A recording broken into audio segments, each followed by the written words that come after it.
life without fun or celebrating success is no life at all. 42% of our buyers are Italian, which That's interesting. Yeah, now I bend that to say it's because I'm so stylish. But the probable honest truth of it is that we are sitting in a early Victorian listed Italianate style building.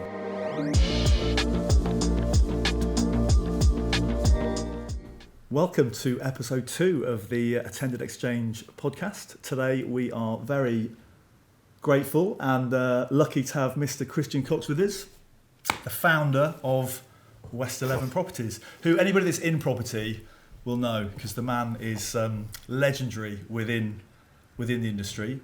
You are very kind, and I'm glad I'm warm enough so it's masking my blushing.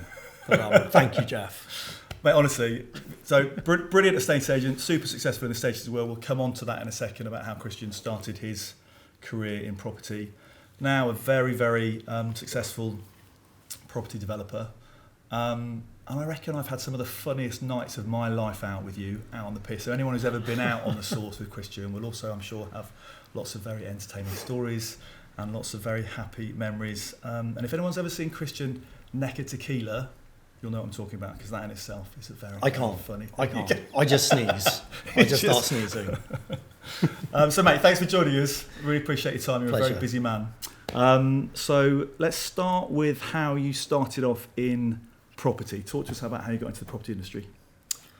I'm from the West Country originally, and my mum always worked in property of some form. And after university, went back to Bristol, worked in IT sales and other sales, recruitment company. And then I had a memory of when I went to London when I must have been 10 or 11. I can remember waking up as you get on the M4 where it goes from 3 to 2 lanes and you've got a building on your right that looks like a ship. And I woke up and I said to my dad, I said, where are we? And he said, in his West Country accent, he said, we're in London, boy. And I knew at that moment that I wanted to be in London, and that memory just came back to me. So I thought, I've got to get to London. I had a very good friend from university who was working at Foxtons Park Lane, and she said, come on in for an interview. Who was that? Who was working at Foxtons? Her name was Elizabeth Nixon. Okay. She was sort of like a Fran Gilsonan of the day. And worked in the HR department with a really lovely lady who... and what year was that in? When did you relocate from Bristol to London?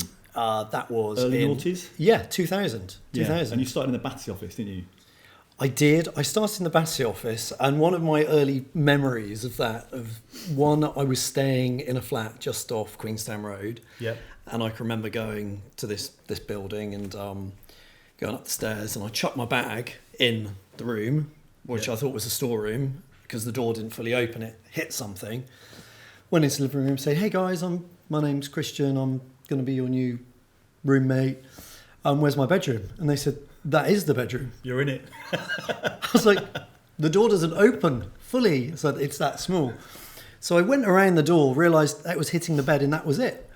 So it worked out well. I could put my bag underneath the bed, put some stuff away, and thought, well, this is pretty horrific. It can't get any worse. And I was wrong at that point because it was Sunday, so there weren't many trains running. But the following morning, as the trains got going, I realised that my bedroom was that little room at the back of the house. It was actually backing onto the railway lines. Wow.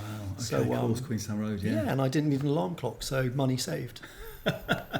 And mate, you had a bit of a meteoric rise because you came in, you were super successful. Sort of, for those that don't know, we were lucky enough to be in the sort of class of '72. Yeah. So yeah, like late '90s, early noughties at Foxtons, when Foxtons was really about to go on that huge drive, that huge spike, which you were very much a part of.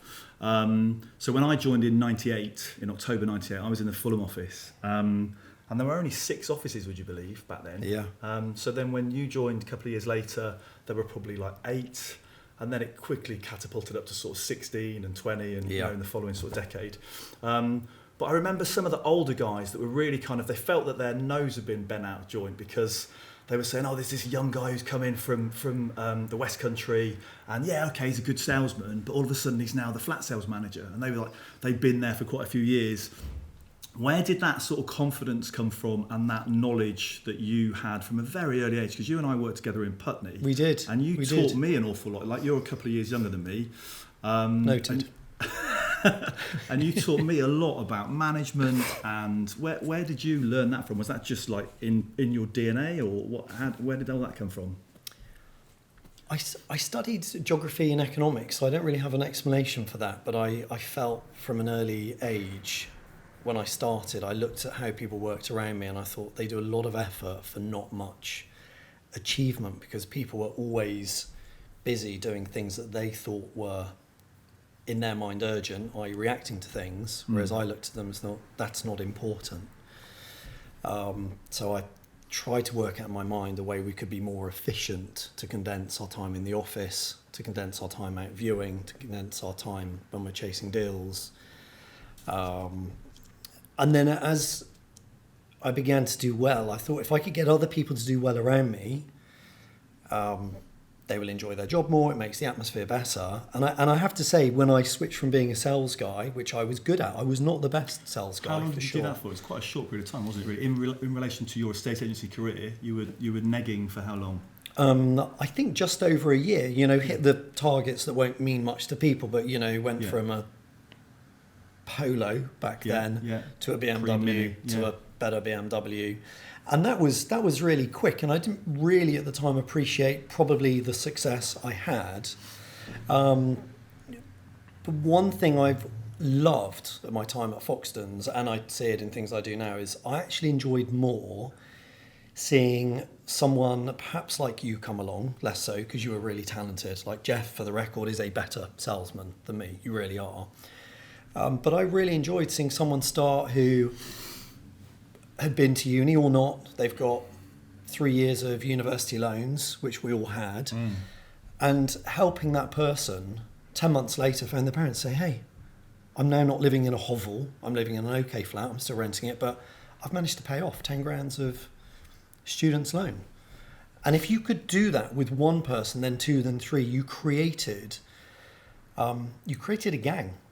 And they might not have recognised at the time, but you created a gang of people that were getting successful as a group, and you could then drop one other person into that group. And that was quite a hard dynamic. If you drop 2 or 3 people in, which we were put under pressure to later on. Yeah, it could ruin that dynamic, couldn't it? It could ruin it. But if you've got 3 or 4 people doing really well, you could almost drop in, Wally's the wrong word, but it was infectious, because people rise to the level of the median. And of course, I've realised that I was paid from then on based on what I got out of other people. So all I had in my mind was, let's bring these people up to the level. Let's train them, let's manage them, let's help them, let's put our arms around them. Yeah. So you were flat sales manager in Battersea, then you were promoted to be the office head of Putney, and then I came in and worked with you as the flat sales manager, and we had such a good laugh. We did. With people like Craig Tonkin and Russell. What was Russell Faulkner. Faulkner, that's it. Roller skating, yes, ice hockey expert. So we were there for about a year, and then we did such a great job. We did such a great job. You did such a great job with that office that you were then promoted to run Notting Hill. And was that sort of the pinnacle of your Foxtons career? Like that, you got that office to be turning over how much in revenue at the peak of its powers? So numbers are something, because I don't consider myself to be super intelligent, but numbers are like, some of my thoughts are in numbers. So going back to Putney, when I took it over, it was doing just under £1 million in a year. The first 2 months settled in, and then the next running quarter, I can remember when you were there, we did £720,000. And at the time, John Hunt got all the managers together, which was great. Well, terrible for me, because that's the moment where some of the old guard, your Cliff Gardners, people like that were like, who is this joker? And John said, this guy has done £720,000 in 13 weeks in an office that is struggling to do 800 to £1 million in a year. In a year, yeah. You all need to think a little bit harder about how you go about your day. So it's great. On the next trip, I went on it, I hit it, and I spent the whole weekend on my own, because none of the managers would actually talk to me or buy me a drink. And even though I'm, you're a mate. You know me as, I guess, slightly Yeah. wacky at times, and I believe We go back 25 years, don't we? Yeah, we long go time. back a quarter of a century. Life without fun or celebrating success is no life at all. So people will always know me as someone who will celebrate quite hard, but behind that is a huge amount of order. And what I calculated quite early on when I went to Putney was, how was I different in Battersea? It was really simple. I started my week on a Sunday. Lots of people like to go out and have beers on a Sunday, Australians, Earls Court. You'll laugh, but I've probably been out on the piss on a Sunday less than 10 times in my life. Right. That's your day to get organised for the week. Get organised, get orderly, start Monday, absolutely focused, and make sure my Monday felt like a Thursday.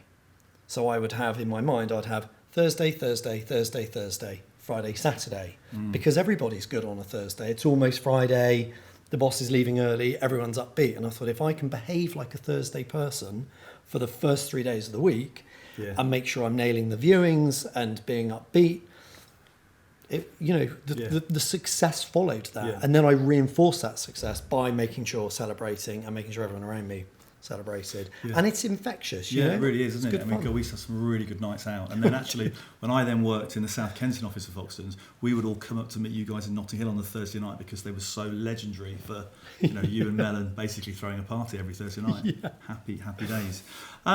So, mate, super successful as a estate agent. And then you went, right, I'm going to change tact. I'm going to become a property developer. And then you founded West 11 with your lovely wife, Anna. How long ago was that, mate? How many years ago was that? So just to finish off Notting Hill, because I like to look back a bit. So Notting Hill, we took over from a lovely chap called, Rob Atkins and Giles Kirk, who just really struggled there. The tail was wagging the dog. They had super talented people. And I arrived there as my nickname was Dick Whittington. They were all driving Porsches, Jaguars, you name it. And I arrived at the time in a great BMW, but I was very normal. And you were young, right, in comparison to these guys. I was 20, what? Yeah, I was probably 24, 25, and the average age of the office was like 30. So I really was Dick Whittington. I shaved twice a week. For the record, I haven't shaved for 10 days for this because I know your beard is so good. So I didn't realise I had a tricolour beard. You could probably sell me as one of those ultra expensive sausage dogs. I don't know what they're called, like a tricolor dog, a tricolor coxie. And I lost a third of the staff in a month. Right. They were just like, no. They were just no. No. And I got rid of kettles on desks, Carl Bignell's personal toasty machine, his cricket set on the wall and his bat that Face he played. cream, moisturiser. Everything. And it wasn't looking good. And I can remember calling John saying, this isn't working. And he said, it is working. Stick to what you do. Stick to what you know. And we ground away. And then we went from lettings, which was like doing 300 grand a year. With Tom, we got that to 4 million, and sales ran at 6 million for years and years. So we were pulling out 10 million quid from 27 people, 27 negotiators, 3 valuers, me, and 1 toilet. Wow. So it was good. It was good. And of course, my pay was linked to that turnover. And I can remember at the time the MD saying, actually, we've got to ratchet back your commission because we didn't expect you to do that well. And I said, well, good luck with that conversation because if you want my answer now, that's simple. I will be going straight away to somewhere else. And was that one of the reasons why you then left and set up the West 11? Was that sort of was there a renegotiation then at the last hour or? Actually, the latter years. Sorry, not last hour. No, he was very quickly overruled by the owner. Good. Who apologised and said, I'm sorry about that person. You keep doing what you're doing and earning me the money. And stick to what you know and what's working. 10 million quid from one office. From one office, load of scruffs in Notting Hill. Yeah. And that Thursday night culture was very important, that everybody was rewarded. And as just before I became a director, and probably realising actually how important John Hunt was to me, because I've referenced him 3 times. But over a coffee, he said, you're the only manager I have that has never expensed a lunch, a coffee, a tie, or a night out with your guys. We must owe you thousands. And 1, I said, I didn't know where that form was. But 2, when I bought even you a tie, it's because I meant it. And I think there was a big difference between people who worked at Foxtons who did it for the job or did it because they The loved pure it. joy and love of it. I mean, And it was seeing a, people it was a do culture, well. wasn't it? It was a proper culture. It's a proper gang culture. We all say if we had our time again, we'd go back and do it all again. It was no different. It was, it was amazing. So then, what year did you set West 11? When was that? So after Notting Hill, I then became an area director, which right. was Yes. and I then ran North London. So as someone who's worked in property, I have an absolute luxury of having worked south of the river, central. Yeah. Spent about 6 months training some guys in New York that people aren't really aware that happened very much. Yeah. They were sent over to me. One of my favourites, a guy called Rab DBSE. Of course, you know me as Coxie, and he spent his life going, why are you called this Caxie? Like, who is Cax? It's like, it's Coxie. And I learned quite a bit from them. But you could put everything I learned in property, South, Central, and the New Yorkers, all together, and it was still less than what I learned running North London, which was like going to the Wild West. Was it really? What was the difference? I always say to somebody in West London, and at some point you're going to ask me my favourite area to be, and of course it's West London, but your not your worst, your most difficult buyer or seller in Notting Hill would be like your very best buyer or seller in North London. Okay. They're just a lot harder to deal with. It's a battle on things. There's that much of a cultural shift, is there, between sort of south, central and north? Yeah, because I'm from Leicestershire. fascinating. I moved down here in the late 90s, and I've always lived and worked in either central or southwest London.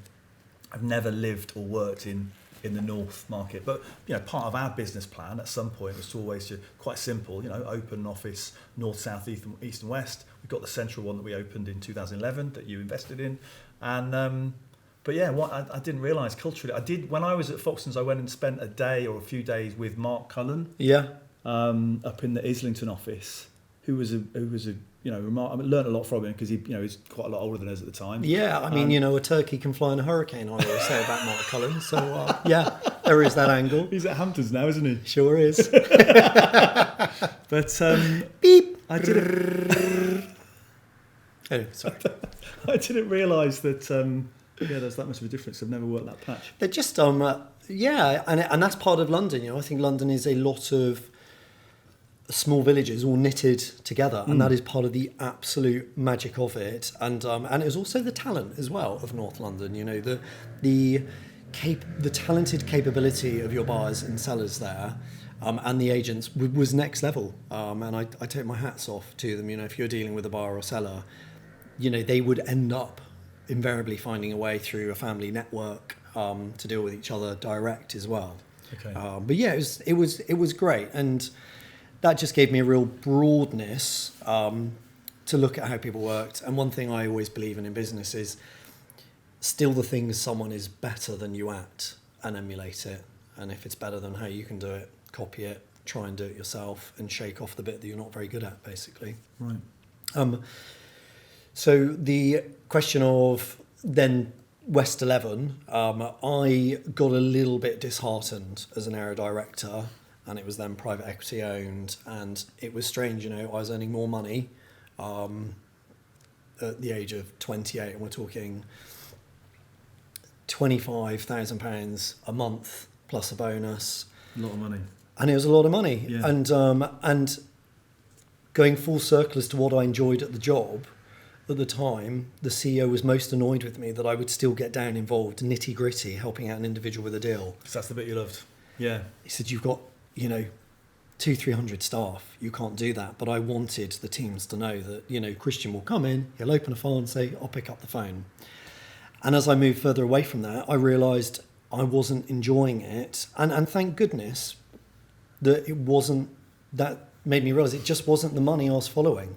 I was following helping people do better, enjoy their job more, and the money was always a nice byproduct. And when I said, that's it, the then CEO said, it's simple, Christian, we'll just pay you more money. You're not going.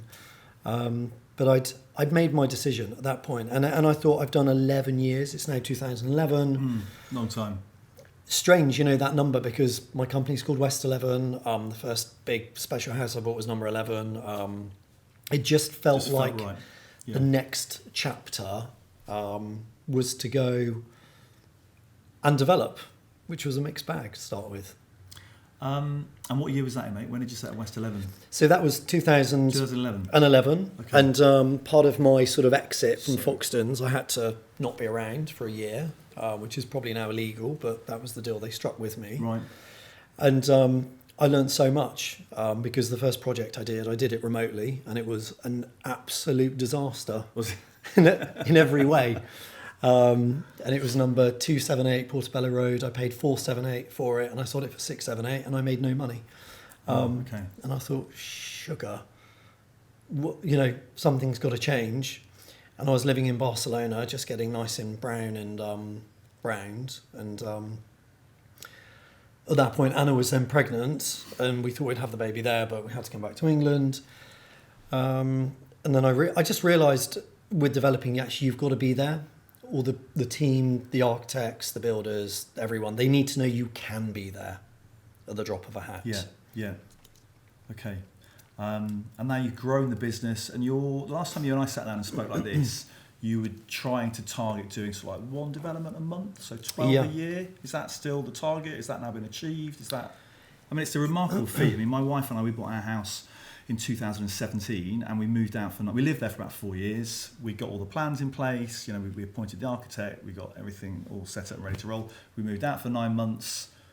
9 months. And then, the stress of it all, I'm thinking, God, Coxie and Anna do this like once a month. Yes, it's your job, but my goodness, the stress that's involved in that. And I guess, you've got your recipe that works, which you've, worked on and evolved over the last, 10, 15 years. But yeah, are you now have you reached that target? Are you doing one a month?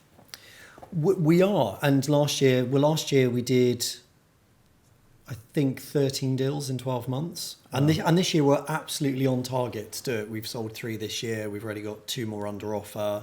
We've got double figures inventory in the pipeline. Brilliant.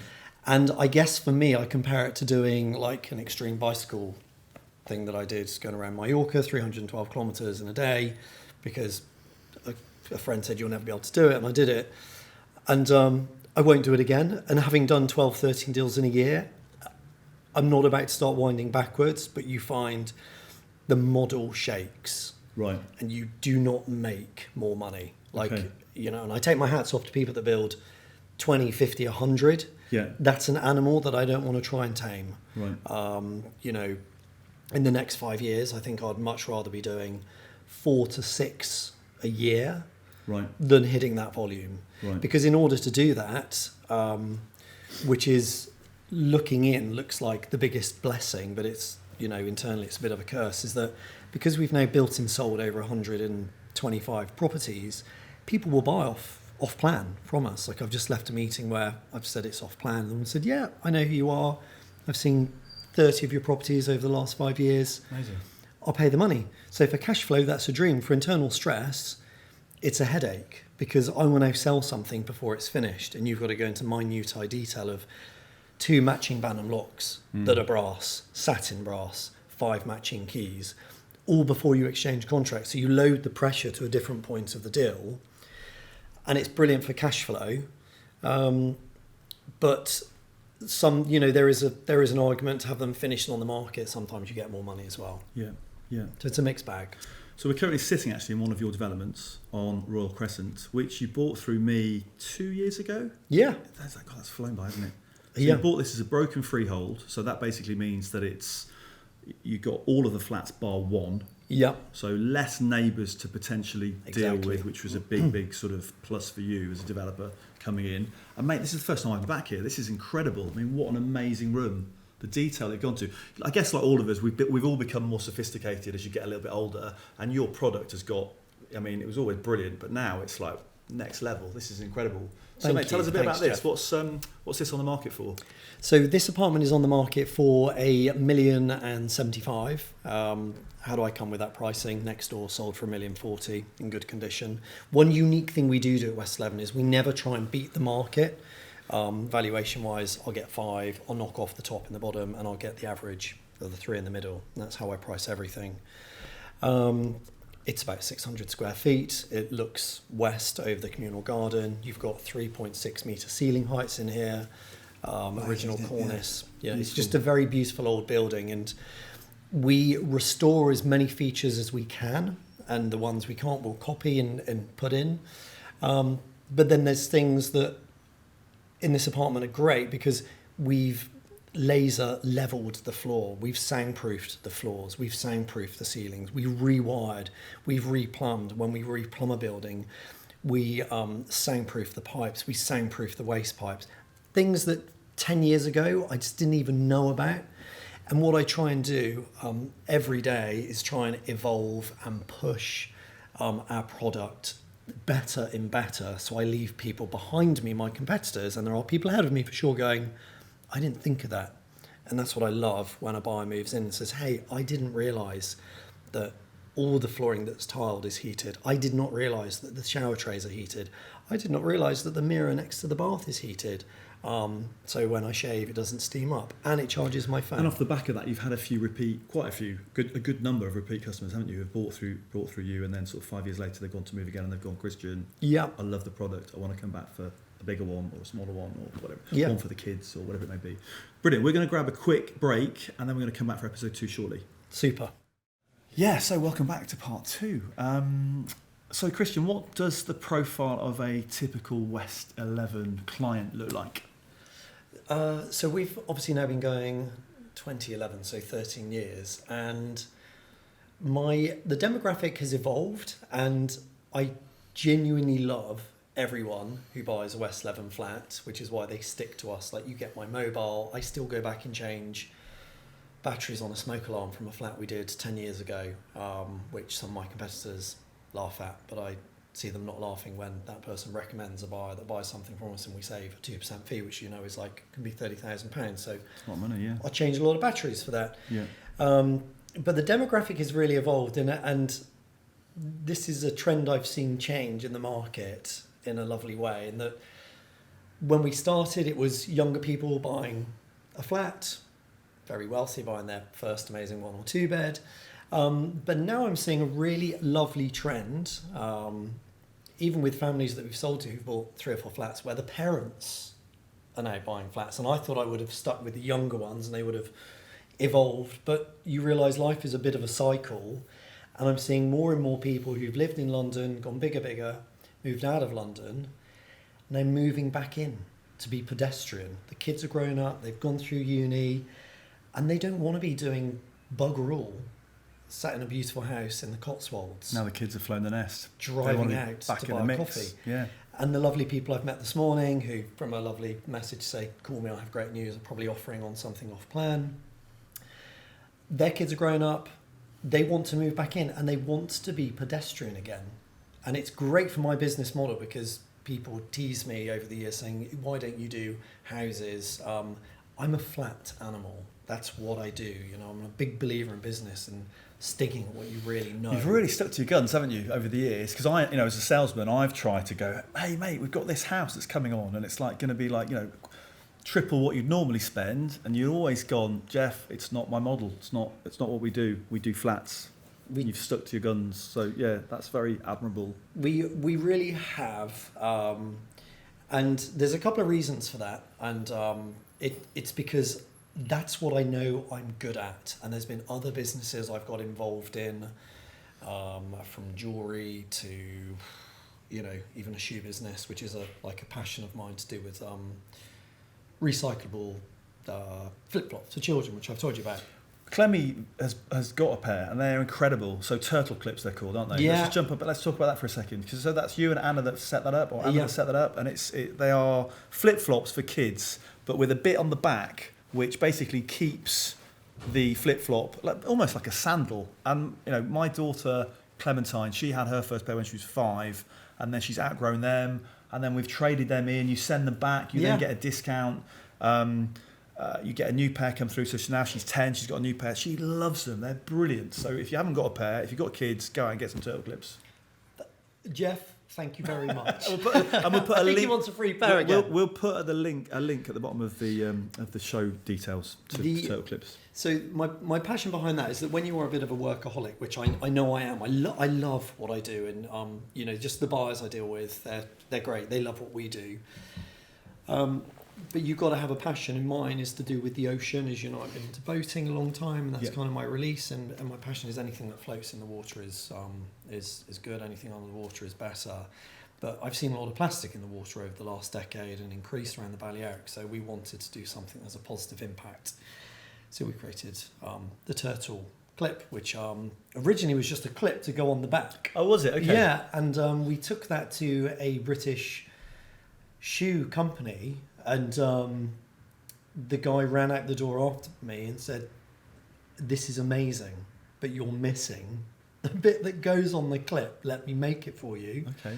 And since then, we've made thousands of them. We've sold a few thousand of them. It's not profit making. Any money we do make, we donate to the Balearic Turtle Sanctuary, because turtles to me are like a horse. Okay, they look you in the eye and they ask you a few questions, and I'm sure a turtle looks at you and says, "Please stop dumping this plastic in the water. We've been here for 2 million years, and whatever religion you are, whether you've been here for 2,000, 20,000 or 200,000 years, I've been here longer than you, and you've got to stop doing this." And flip-flops are brilliant, but they fall off. And if you've got 3 kids like I have, they scrunch their toe around them and they fall off. So the flip that doesn't flop is what we created. And it's like a passion, a side business. I think it all stems from Turtle Island, mate. Our time in Barbados Yes, together. when we used to swim out to the island. That's another story. Brilliant. So, talking about lovely Anna, how did you meet your gorgeous wife? So Anna, I actually met at university, and then she Which went uni were you guys at? Royal Holloway. Okay. And then she went off to study further in Paris because What was Anna studying? Business studies and languages. You And know, what yes. she was clever. Yeah. Right? And what were you studying at uni? Geography, so not really So we anything at mentioned all. that earlier. Yeah. Okay. Right. And yeah, and we've been very lucky to then form a relationship while she was in Paris and have 3 off the charts amazing children, James, Clara and Eliza, who just keep us so busy. And I look at people like you with 1 child and I just think you know nothing. Mate, I mean, You're an amateur. I look at you guys with 3, like you and Simon, and I just think hats off to you, because as a co-parent, I think is the modern term, Yeah. where, you know, me and Clemmie's mum are separated, so I'm like full on daddy daycare for about 4 days, and then I'm back to London and I do like 7 days of work and spending time with my wife, and then I'm back to Wales again where my daughter lives. But to have 3 kids full time, I mean, yeah, I can't even, my mind just internally implodes just at the thought. Don't worry, ours do every day. And that's just breakfast. That's just breakfast. And mate, so what are their passions? So how old's James now? James is... James is 13, and his passion has always been motor racing. Like, Okay. if you want to know anything about how Lando's doing at the moment, he'll tell you all of that. Brilliant. I quite like Red Bull, but he drills me on that. Not the drink, as in like the team. The team, yeah. He can tell you everything about that. Tennis and golf. You know, and it just blows my mind with the girls how a daughter will always go towards their dad in a lovely way. And boys are like, you know, my son sees me as transport and a money and a cash machine, as far as I can tell. Whereas the girls, just the middle one in particular, she will always come to me if she's fallen over, and yeah, they're just different in a magical way. And how old's Clara now? She is now 6. Okay. Her favourite thing is the same since she's been 2, which is lipstick, makeup, and high heels. Brilliant. How that? And Fuck then a mother. yeah. And Eliza's just had her 4th birthday. She's just had her 4th birthday, and she is the classic third child in that she is tougher than the other 2 put together. Is she combined? Brilliant. Yeah. It's amazing, the psychology that's involved. And yeah. actually, talking of psychology, your Anna's parents are business psychologists. Correct. Is that right? Yeah. Still in the game? Have they retired now? Semi-retired? They're semi-retired, but they still do one-off business psychology consultancy. Because I've got them to thank / blame for having Simon Welfare as my business partner. Because when I thought about setting up my own estate agency back in 2009, I put my business plan together to pitch Sir Malcolm Walker. And we were with you in Mallorca at the time, and Anna very kindly said, my mum and dad are business psychologists. If you're thinking about setting up your own business, why don't you go and do their psychometric test that they do? So I went off and did that, and they very kindly just said, you can have that for free on us as a family friend. sat there for 2 hours doing all the sort of questions, and then at the end the printout said you should be in a customer facing role either in retail or estate agency, which is very specific. I was like, okay, good, tick. And also you've got the kind of makeup where you should probably have a business partner, because when the highs are high, they're really high, but when the lows are low, you probably need someone to put your arm around you and give you a bit of a cuddle. Not just your mum, but someone else. Yeah. So that's when I thought, right, Equal. I need a business partner. And I'd always just thought, it's going to be my business and I'm going to own 100% of it with Sir Malcolm. And then Simon and I ended up playing golf. And actually, it's been such a blessing because Simon and I are very, very different. I'm the yin to his yang and vice versa. Yeah. We are like a married couple where his strengths are my weaknesses and he brings a lot to the table. Yeah. And I bring the other half to the table, and it actually just works really well. So thank you to it's Adrian, isn't it? Yeah, I'll pass that on. I Yeah. think you and Simon are probably more lucky than to have that relationship, because to find someone that you're willing to do business with is very hard, because you have to absolutely trust each other. We say now, with the benefit of hindsight, the naivety that we went into setting up the business with was a real saving grace. Because if we had known then what we know now, we would have gone, oh my God, look at all those pitfalls ahead of us. Look at all of the sleepless nights and the 4 o'clock in the morning brain worry. I'm glad that we did it. Well done. And for the record, you guys have done incredibly well. What people might not know, that I was an early investor. You were an with investor. You guys. Yeah, you were there on day one. So, mate, thank you. Yourself and the Walker family. You were actually really instrumental in getting us those first 2 years, as you remember, because you were involved in the business as an investor. But you were more than an investor, because you came in when Simon had got holes in his shoes. We were paying ourselves a fifth of what we've been earning at corporate agents, and trying to get something from nothing was really, really hard. And you came in and you just did the sort of classic, what we talked about at the beginning of this podcast, classic sort of estate agency management. Guys, you just need to go back to the basics, right? Yeah. You just need to go doing your call out in the morning, working out what's what, just smash the phones, make the phone Get calls. an Orbo board on the wall. And just write it all down and do your viewings, and just, even get out the old sort of, the register, and just jot everything down and just smash the phones, which we lost our way a little bit in that first couple of years. So so thank you, mate. It's good. I think there is a danger in agency where you think if you have the prettiest properties, the prettiest website, the prettiest listing, everything will fall into place. And those are the ingredients, those are the acorns to the oak trees. But you cannot take an acorn to an oak tree without some brilliant human interaction. And that's what you and Simon are incredible at. You've got a mirror. And going back to that theory I said at the beginning, where if you get really talented people and then you drop in someone who might not be quite as talented, someone like a lovely Liam, is he going to watch this and go mad? But they rise to your talent level if you start with that. And that's what you guys have. And your business is incredible, because I do think it is some of the best branding. I think there's the people that start up with their own name, like you and Russell Simpson, I think are on a pedestal at the moment. And we're going to see a fade of these bigger brands that have been around for 200 years. Like there's no need to go with those brands anymore. You want to go with someone you can trust, you can have a coffee with, a beer with, and you and Simon are all of those people, and it's a delight to watch you do so well. Thank you. That's very kind of you. So we talked about Anna, we talked about the kids, staying on the sort of personal life, and actually your father-in-law. So that you've been super successful, mate, and I know that you love sailing, and you've had a few boats along the way. And the name of the boat is Jinxie Cat. Tell us where Jinxie Cat comes from. And it's your handle on Instagram. It is on my personal one. My business one is at West 11 Properties. Okay.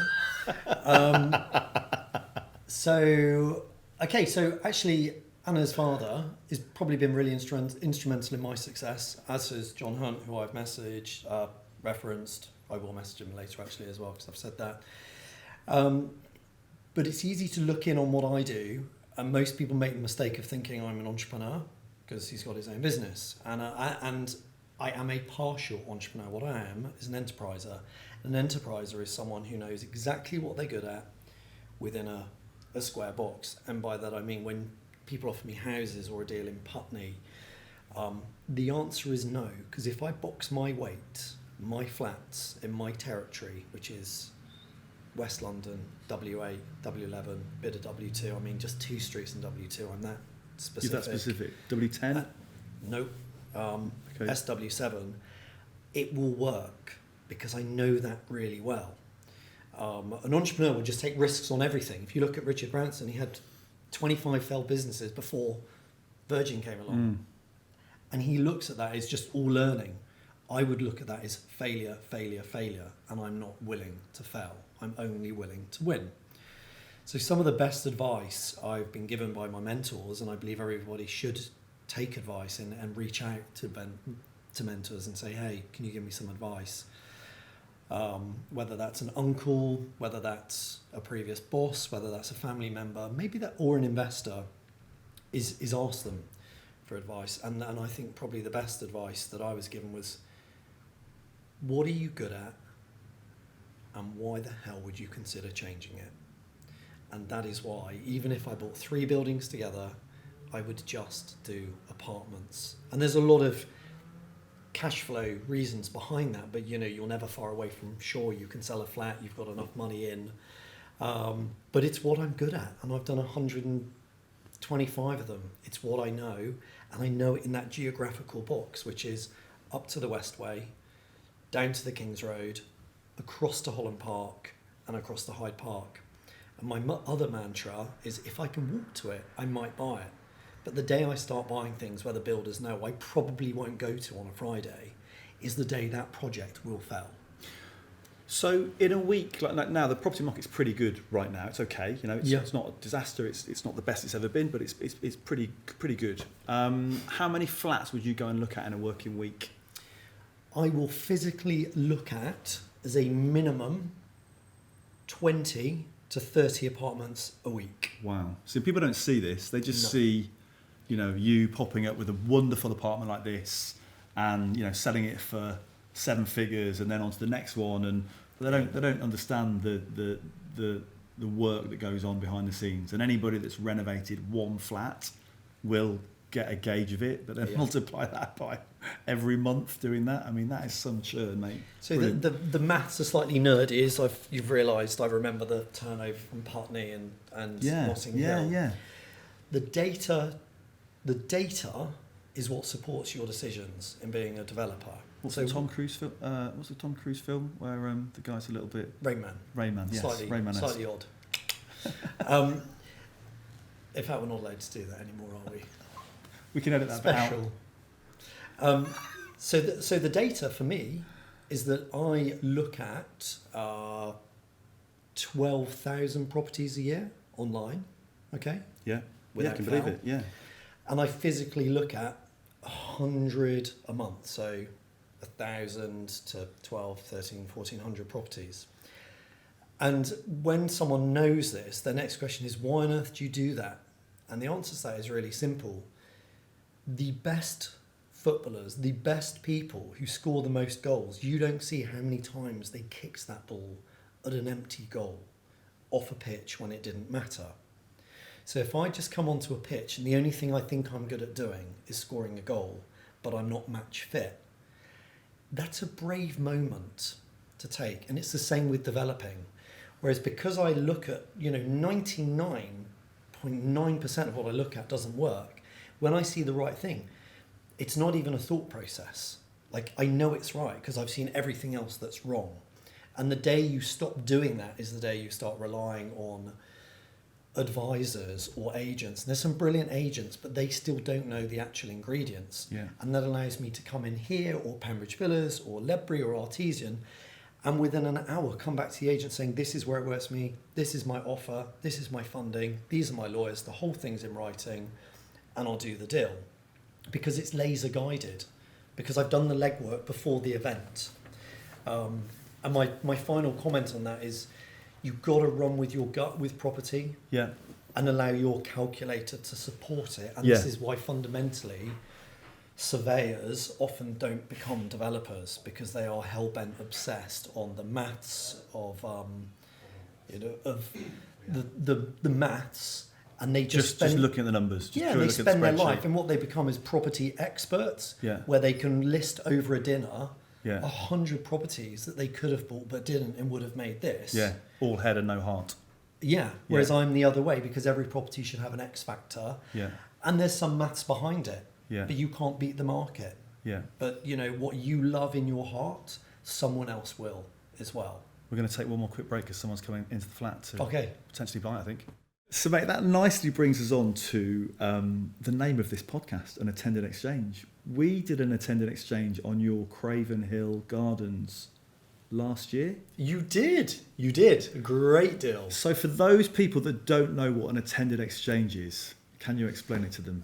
Yeah. So number one, Jeff coming up with this name is absolutely brilliant. Okay. An attended exchange. One good idea a year, but I'll take that. Thank you.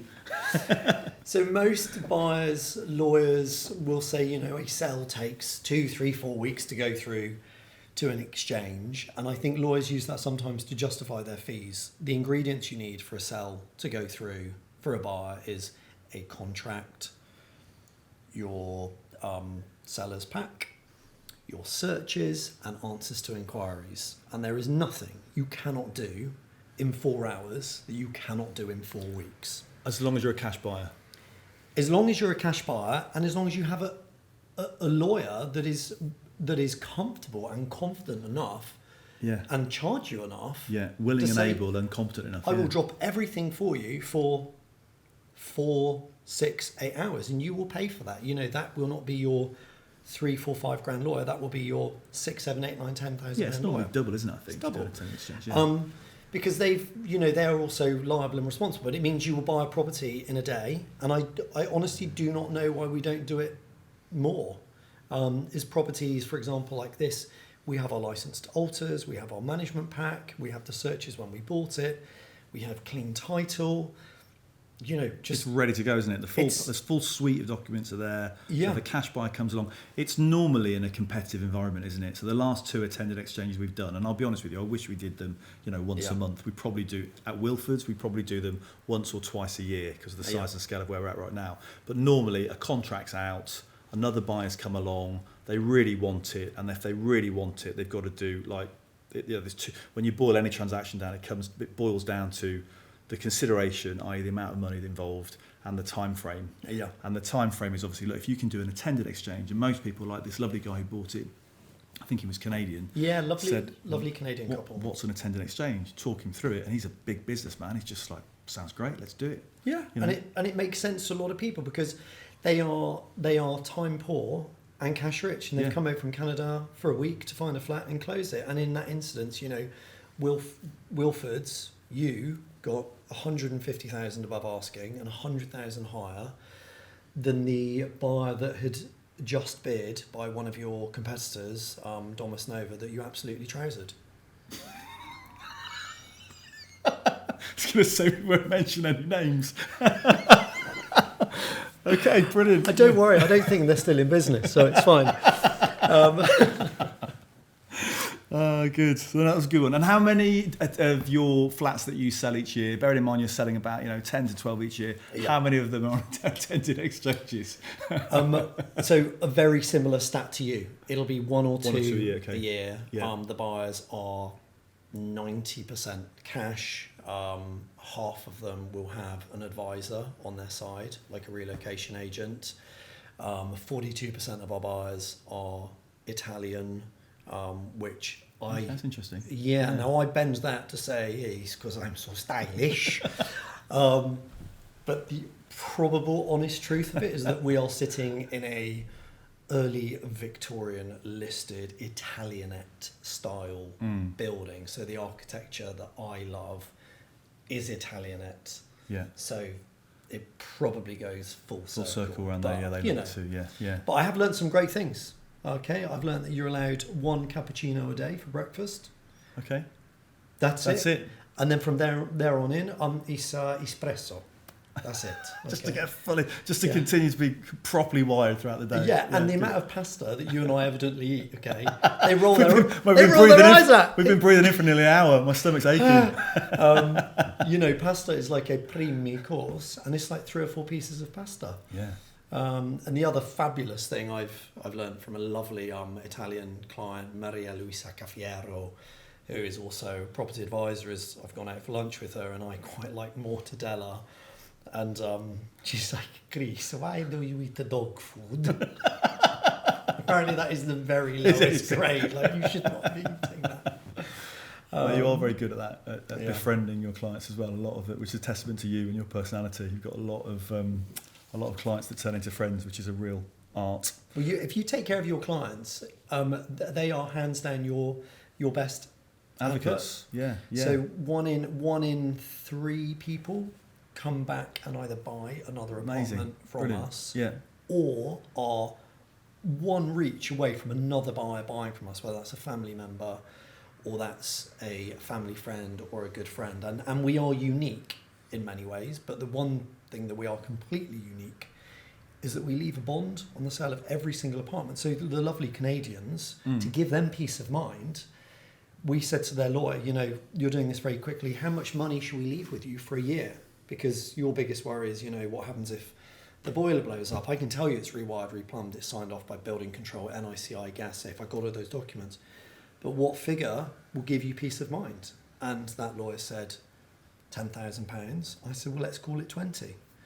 With every apartment, we leave a bond of a minimum of £10,000. And if someone wants more, 20, 30, I would do it for 2 reasons. One, it gives a buyer complete peace of mind because there's not a single item in here that you couldn't replace for 10, 20 or £30,000. Yeah.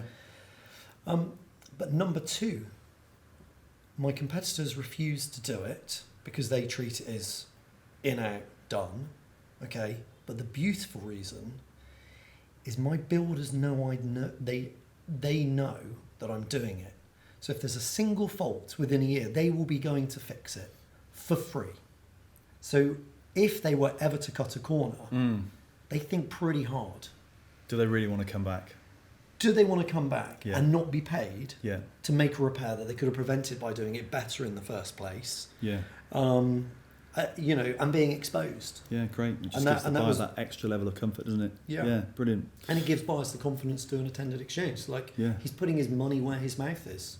The guy's confident. Yeah, brilliant. Mate, 5-year plan. I'm 47, I'll be 48 this year, scarily. How old are you now? You're a bit younger than me, aren't you? 33. Next June. Yeah. I am 46 and I'll be turning 47 this year. So 5-year plan, 52-year-old Chris. Where's he going to be? What's he going to be doing? Do you know, I love that you call me Chris because that means you are a dear friend. And I mean that sincerely because that's always the differentiator. If someone's like, hello, isn't that Christian Cox? Yes. If it's Chris, it's either someone from the West Country saying, here, boy, you owe me 20 quid from 1998. And I'm going to smash your head in. So we started this talking about units and hitting a deal a month, which was always the holy grail to me, and I've done that. And I know I'll do that this year and probably next year. Same with rental properties. I've got up to double figures investments from apartments, studios, duplexes, freeholds, offices. I've even got a cafe I own. Where's the cafe? It's out where you are? Yeah, in Eton. Okay. And I don't run it. It's leased out to a lovely Greek family. It's called the Eton Cafe in Eton. See what they've done there. Brilliant. And a bit like touching the sides of doing a deal a month, I've done it, I've explored it, and actually I don't want to work at that rate. I thought I would want to get to 20, 25 rental properties, but I don't need to do that. So now I'm selling off a few of those, and I think I'd rather have half with less aggravation than just stay burning at a hardcore rate, because we know from our dear friend James Clark, who I think we're going to, say this. Yeah, absolutely. We were just chatting off camera on one of the breaks. I think when dear old Clarky got diagnosed with motor neuron disease 2.5 years ago, he sat down with me and he said, look, I put a lot of this down to stress and the work-life balance being out of kilter, because, I met Clarky in 1998 and we both worked at Foxtons together, and, we both moved down from the Midlands. And that boy grafted. We all worked hard, but to get to where he got to, I think he was the youngest ever proprietary partner at Knight Frank. But he did say that he struggled to switch off. You know, he'd go on family holidays and he would be almost consumed with work because of the level of businessman that he got to, which is incredible. But at the same time, I think what you and I have taken from that, or certainly what I've taken from that, and you know, you can comment in a sec, is try and get a bit of balance. And I guess losing poor old Clarkie last week, he was younger than both of us. He was only 45. Has just made me think to, just try and enjoy the moment more, live in the moment more, try and spend more time with the people that fill your heart with joy, the people that you love, the people that you want to be with, because we're here for a very, very short period of time, aren't we? We really are, and that's exactly the message I got from Clarkie when I went to see him, and we would have a wander around, and so he deteriorated and passed away 2 weeks ago. But he just said, you know, spend your time well, because obviously you'll always make more money, you won't make any more time, and that's just resonated with me. Yeah. I'm really glad that we got to do that weekend that we did, me, you and Guy and Clarkie, down to the Cheddy and back. That is the most amount of money I think we've probably ever spent per person per day.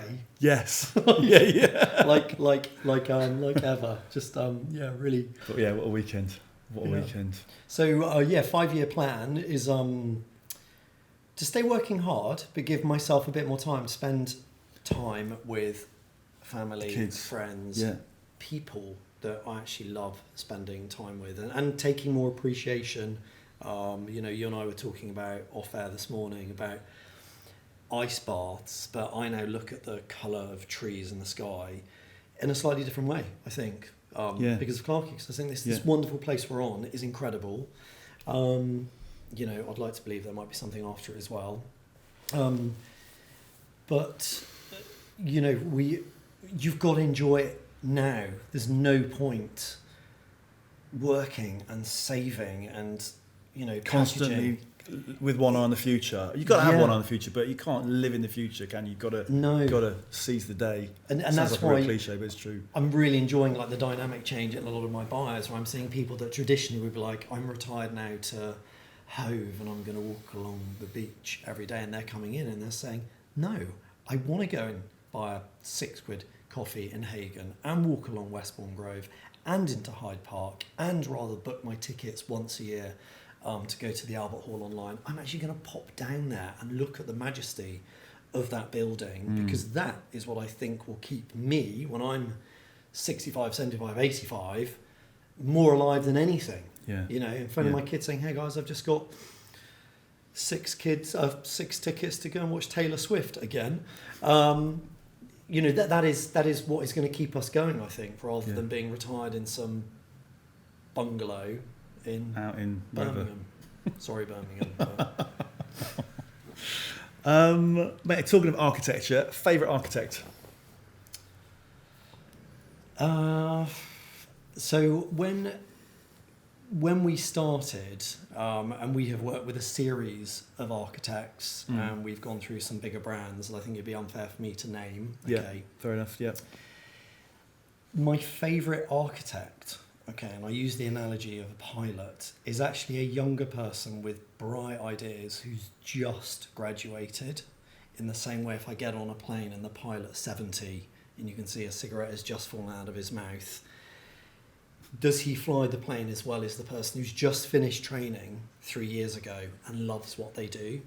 So I will always take from an architect talent and vigour over brand. So I'm permanently seeking out younger architects that probably I can't afford in 15 years' time. Yeah, that makes perfect sense. Okay. Best investment you've made? Very open-ended question.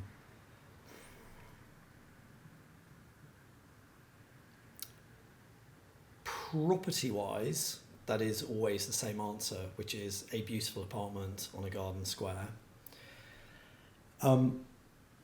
Personal investment-wise, not monetarily, was buying a property in Mallorca, and having, when you're in England, almost a spiritual place to imagine where you are when things are a little bit stressful. And then when you go and actually unwind. And I knew when I quit Foxtons and I lived in Barcelona for a year, I managed to convince a beautiful boat brand that I did not have the ability to buy a boat from at all at the time to take me out on a boat. And I went out on one in Ibiza, one in Mallorca, and the one in Mallorca went out of a place called Puerto Proença. It went out of the harbour, past the lighthouse, and it went to a bay called Formentor Bay. And I knew at that moment that is where I wanted to spend more of my switch off time by far. Which you've done really successfully. You've got the boat out there, you've got the apartment or the house out there, you've done a bit of developing out there, you've really made it your second home away from home. So that's where you're really chilled. That's where you're, I mean, I've been lucky enough to be out there with you a few times and you seem super chilled, super happy. You have to have somewhere to unwind. To unplug, yeah. And for someone like you and I, who are natural chatterboxes, occasionally someone I know, quite rarely, but they'll see me in the gym and they'll talk to me and they'll realise actually in the gym, which obviously, I don't go to as often as you might think, that's my switch off when I'm here, because we spend our life talking to people, trying to put deals together, talking to sellers, to buyers. And you've got to give yourself that time. So on a weekly basis, I think your investment is actually finding something you enjoy yourself doing with another person or just on your own. You've got golf in the gym and your ice bath. And for me, it's the same as that, less golf. I'm working on that. But yeah, just going somewhere to actually be able to just switch off. Decompress a bit, yeah. Looping back to Clarkey, who struggled to switch off when he was there. Luckily, I really can switch off. And I think you've got to have that place. And as we spend more money and time on mental health and well-being, we're realising that there is an incredible value to that. If you invest that time, it means your productive time is even better. Yeah, it's changed a lot, isn't it? Thinking back to how we were when we joined Foxtons in the 90s, it was very much sort of, kind of Michael Douglas, Wall Street, sort of, greed is good, and it was a cult. Not a cult, cult's a strong word, but we were there from 8 in the morning to 8 at night. It was and it is a strong word. Whereas now, I think everyone's more flexible, conscious of mental health more. Yeah, it's a much better place to be. If you could relive the 80s, 90s or noughties, which decade would you go back and revisit? It would have to be 90s. Purely for the ecstasy. Just for the music. And, the music of the 90s carried through into, I call it disco, you'd call it dance. We spent a lot of time in Ibiza, in those brilliant nightclubs, for the music. Yeah. And it is 90s music that carried on into the 2000s. And what I love now, my son is, one of his other passions is that he's actually becoming quite a good DJ. Cool. And he's playing these tunes. I'm like, that's what I was dancing to in Ibiza. I guess it'd be nice if we had a bit more money and we're back in the 90s, because you and I, were on a shoestring into the early 2000s when we were there. But luckily it was the music we were there for. Good answer, mate. Good answer. Favourite nightclub venue back in the day? We frequented a few. Okay, so we really have. West London, I think it's got to be bougie. I think Anglesey Arms, Thursday night. Yes. 1 pint of beer, park the car on its permit on Selwood Terrace. Yeah. A few more drinks. Remember those silly shirts you used to wear? Those massive shirts. I mean, imagine if I did it now underneath my chins. Harry Hill-esque. Then to bougie. And mate, final couple of questions. Favourite part of London? It's West London. There is no other place where you can walk out to so many different fabulous things, from architecture to parks with their greenery, to canals, to coffee shops, to eateries, to just having a wander. And one part of London that you haven't lived in that you would like to live in, maybe at some point, if it wasn't West London, if it wasn't Notting Hill, where would be like second on the list? A new village in London that you've not experienced, you and Anna, that you've, maybe when the kids have left. I mean, obviously it would be here because I know you love it here, but if it wasn't here, what would be second on the list? There is no second on my list. Do you know, that's really hard because I'm a real creature of habit, and I've lived like you. Well, I've lived South London, Pimlico, Westminster, Fulham, Chelsea, So you've done a lot of villages, haven't you? Kensington, Yeah. South Kensington, Notting Hill, Bayswater, and having lived in all of those areas, my favourite type of living, I've realised over the years, is pedestrian, and I struggle to find somewhere better than Notting Hill where you can walk out to so many different things. I think Marylebone is absolutely incredible, and I get offered deals there, which I'm so torn because I really love Marylebone. But for me, that would be like taking me as a boxer a certain weight and saying, you're really good there, but now you've got to change that weight. Yeah. I would then be behind my competitors in that area. Whereas here, I'm match fit. You know, I do the labour and the viewings and the offers and the shots on goal behind the scenes that people. You are don't the see. Tyson Fury of Notting Hill. Is that what you're saying? Oh dear. Probably more a Colin McGregor actually. In fact, his name's even Colin, is it? It's Connor. Great. Oh well, I know my boxing. Mate, thank you for being so generous with your time, mate. Thank you very much. I've really enjoyed this. Yeah, me It's been too. lovely just Me spending too. time with you. Yeah, likewise. And mate, where can people find you if they're not following you already? Where can they find you and West 11 on social platforms? So social platforms, we're on Instagram, which is at West11 Properties, and the website is west11.london. Brilliant. Thanks, mate. Thank you.